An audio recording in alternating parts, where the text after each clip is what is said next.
घूंघट चुके ते ਤੁਹਾਡੇ ਮੂੰਹ ਚੋਂ ਕਿਹੜੀ ਆਵਾਜ਼ ਨਿਕਲੀ? मैं तो अद्धा गिलास पीता है, मेरी चीख निकल गई है।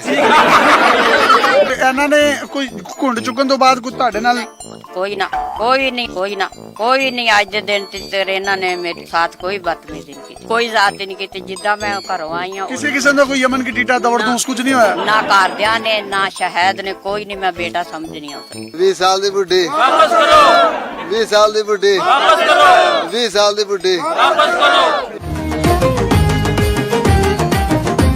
अस्सलाम वालेकुम नाज़रीन, आपका मेजबान यासिर शामी आपकी खिदमत में हाजिर है और आप देख रहे हैं डेली पाकिस्तान। ये हैं शाहिद और ये हैं 70 साला अब इनकी बीवी जिनका नाम है जन्नत बीबी। शाहिद साहब इन तमाम बारातियों के साथ जो गांव वाले मेरे पीछे खड़े हैं चक 46 ठेंगी में बारात लेने के लिए गए। मेहमानों की आमद इनके सहन में इनके घर में मुकम्मल तौर पर थी। ये जैसे ही बारात लेकर बैंड बाजे ढोल के साथ यहाँ से निकले तो लड़की वालों की तरफ से एक कॉल मौसूल हुई कि हमारे घर फौतगी हो गई है, लिहाजा आप शरीयत के तरीके से 4 बंदों में हमारी बेटी को ले जाएं। ज्यादा धूम धड़के बैंड बाजे और ढोल बजाने की जरूरत नहीं है। जब शाहिद साहब ने ये बात सुनी, अपने बुजुर्गों के साथ मशवरा किया तो इन सब ने ढोल और बैंड बाजे वालों को वापस भेज दिया और तमाम के तमाम बाराती यहाँ पर घर वापस आ गए। शाहिद साहब अकेले अपनी दुल्हन को लेने के लिए वहाँ गए और हुआ वहाँ पर कुछ यूँ कि 20 साल की लड़की इनको दिखाई गई जिनके साथ इनकी शादी करवानी थी,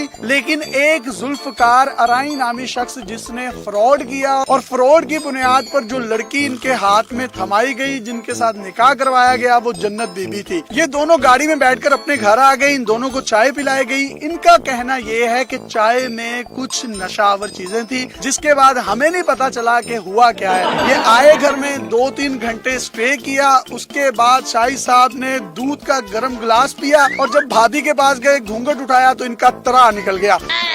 अब इनसे बात करते हैं और इनसे पूछते हैं कि इनके साथ ये फ्रॉड हुआ क्यों है। जो आपको लड़की दिखाई गई थी उसकी उम्र कितनी थी? 20 साल। जब आपने अपनी जोजा माजदा का घूंघट उठाया तो तब आपकी क्या फीलिंग्स थी? नशा दिता गया, फराड हो गया।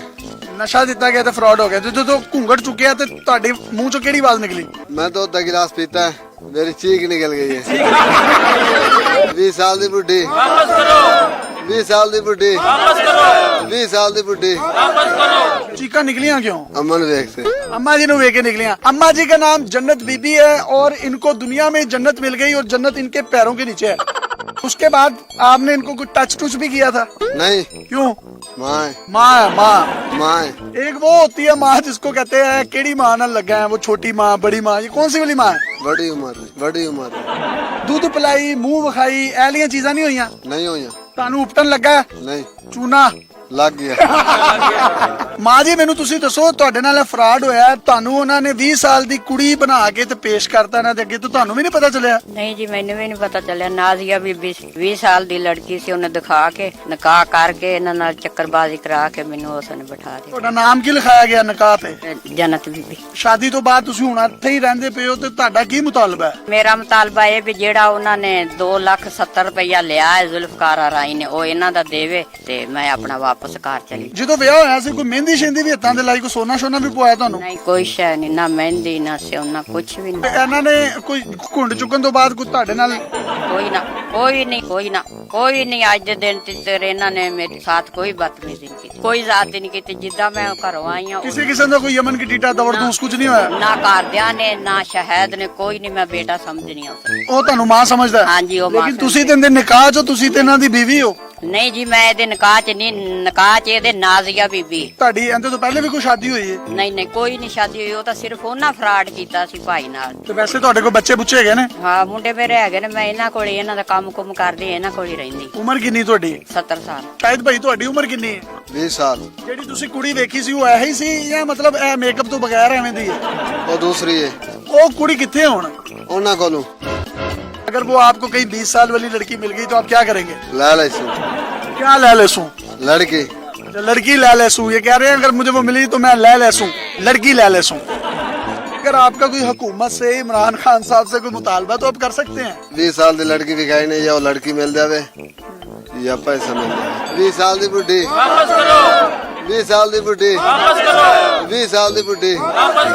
इनका मुतालबा ये है कि वो जो 20 साल की मुझे लड़की दिखाई थी, या वो मुझे 20 साल की ये लड़की दें या मेरे पैसे वापस करें। उन्होंने 20 साल की तो नहीं दी, लेकिन 20-20 साल वाली 3 इकट्ठी करें तो ये अम्मा जी बनती है। और अम्मा जी पर पहले भी कुछ पर्चे हैं पुलिस स्टेशन में, जिसमें डकैती के और इस तरह के गैंग में मुलव्विस होने का भी इंकशाफ है। अब ये सच्ची बात है या झूठी बात है, इसका फैसला वक्त करेगा। लेकिन इनका ये कहना है कि मैं इनको अपनी माँ की तरह, ज़ौजा माजदा की तरह ट्रीट करता हूँ, क्योंकि ये मेरी माँ ही है। और इनकी उम्र 70 साल है, इनकी उम्र जो है 20-22 साल है। और अम्मा जी भी कह रही है इन्होंने मुझे टच नहीं किया। अम्मा जी तुसी मैनू दसो, इस उम्र शादी का की मजा है?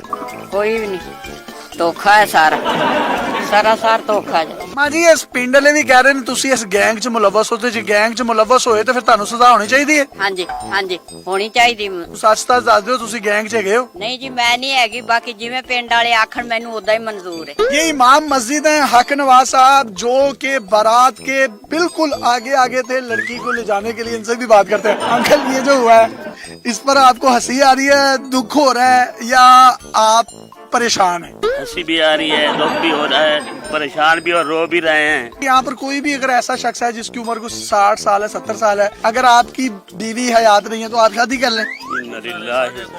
पहले वाले तो जूती कम हुए तो भाई। ये लड़के के चचा हैं और ये सरबराह थे, सरपंच थे।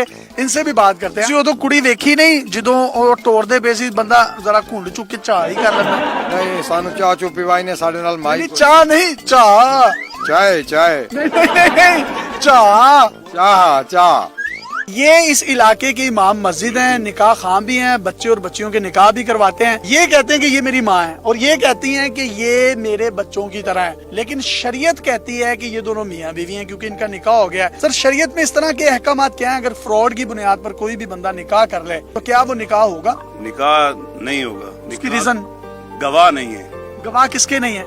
इसके निकाह के निकाह हुआ है लेकिन गवाह नहीं है। गवाह बच्ची की तरफ से नहीं है, औरत की तरफ से नहीं है। नहीं है तो जब औरत की तरफ से गवाह नहीं है तो निकाह नहीं होगा। निकाह नहीं होगा। और अगर मर्द की तरफ से ना हो तो फिर भी नहीं होता। फिर भी नहीं होता। अगर दोनों की तरफ से ना हो फिर भी नहीं होता। फिर भी नहीं होता। इनकी तरफ से गवाह नहीं है, इनकी तरफ से गवाह थे और ये निकाह में ले आए हैं। नाम इनका जन्नत बीबी लिखवाया गया है। अब इनकी जन्नत क्या बनेगी इसका फैसला जो है वो वक्त, कानून और हमारी शरीयत करेगी। अपने मेजबान यासिर शामी को इजाजत दीजिए। ये ऊंट किस करवट बैठेगा कोई समझ नहीं आ रही। अल्लाह हाफिज।